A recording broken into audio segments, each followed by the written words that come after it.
د الله په نوم چې ډیر زیات مهربان پورا رحم لرونکی دی.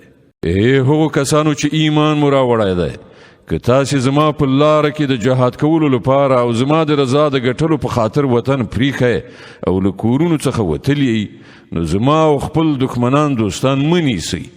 تاسې له هغوی سره دوستانه اچوئ په داسې حال کې چې کوم حق دین چې تاسې ته راغلی دی د هغه له منلو نه هغوی انکار کړی دی. او د هغو چلند دا دی چې پیغمبر او په خپله تاسې صرف په دې ګناه له وطن څخه باسي چې تاسې په خپل پروردګار الله باندې ایمان راوړی دی.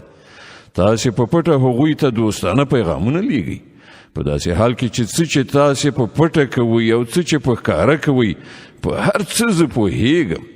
هر څوک چې له تاسې نه داسې وکړي هغه په یقیني توګه له سمې لارې نه بې لارې شو. د هغو چلن خو دا دی چې که پر تاسې بریالي شي نو له تاسې سره دښمني وکړي او په لاسونو او ژبو سره درته آزار درکړي.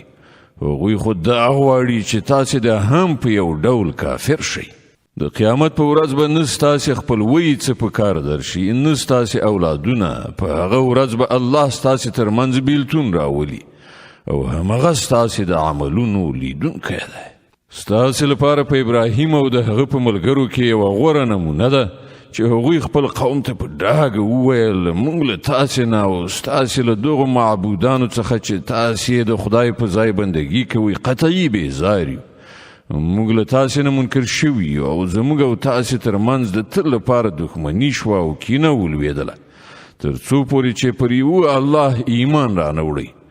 خو خپل پلار ته د ابراهیم دا وینا له دې نه مستثنا ده چې زه به ستا لپاره د مغفرت غوښتنه ارومرو وکړم او له الله نه ستا لپاره څه لاسته راوړل زما په وس کې نه دي. او د ابراهیم او د هغه د ملګرو دعا دا وه چې زموږ پروردګاره پر همدا ته باندې موږ توکل وکړ او همدا ستا لوري ته موږ رجوع وکړه او همدا ستا حضور ته بیا زموږ درګرځېدل دي. ای زموږ پروردګاره موږ د کافرانو د ازمایښت وسیله مه ګرځوه او ای زموږ پروردګاره زموږ له ګناهونو څخه راتېر شه. بېشکه همدا ته برلاسی د حکمت څښتنې. د همدغو خلکو یعنې د ابراهیم او د هغه د یارانو په چارچلند کې ستاسې لپاره او د هر هغه چا لپاره غوره نمونه ده چې د الله او د آخرت د ورځې هیلهمن وي. که له دې نه څوک منحرف وي نو الله بې نیازه او په خپل ذات کې ستایل شوی دی. لرې نه ده چې الله یو وخت ستاسې او هغو خلکو ترمنځ مینه واچوي چې له هغو سره نن تاسې دښمني راخیستې ده. الله لوی قدرت لري او هغه بخښونکی مهربان دی. الله تاسې له دې خبرې نه منع کوي چې تاسې له هغو خلکو سره د نیکۍ او عادل چلند وکړئ چې هغوی د دین په باب له تاسې سره جنګ نه دی کړی او تاسې له خپلو کورونو څخه نه یې ویستلي. الله عادل کوونکي خوښوي. هغه چې له کومې خبرې نه تاسې منع کوي هغه دا ده چې تاسې له هغو خلکو سره دوستي وکړئ چې هغوی له تاسې سره د دین په معامله کې جنګېدلي دي او تاسې له خپلو کورونو نه ویستلي یې او ستاسې په ویستلو کې یو د بل ملاتړ کړی دی.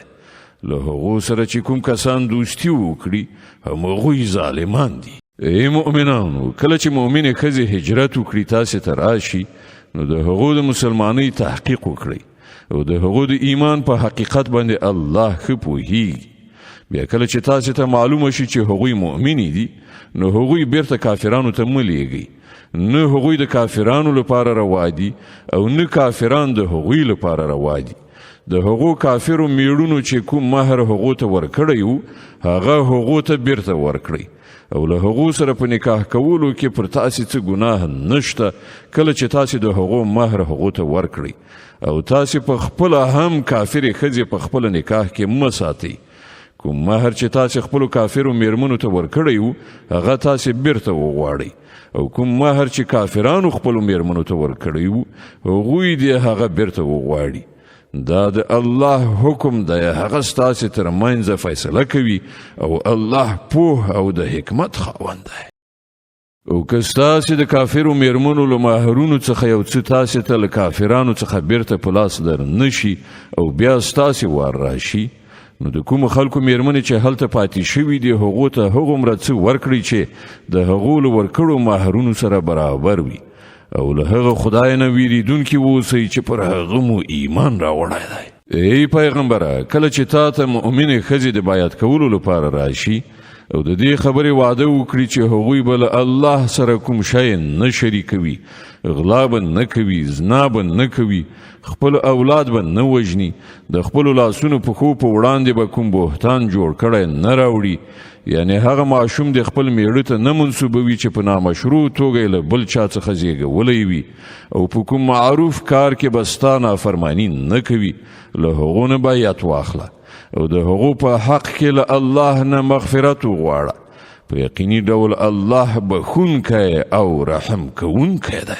ای مؤمنانو، هغه خلک دوستان منیسئ چې الله ورباندې غضب کړی دی، چې له آخرت نه داسې ناامیده دي لکه څنګه چې په قبرونو کې پراته کافران ناامیده دي.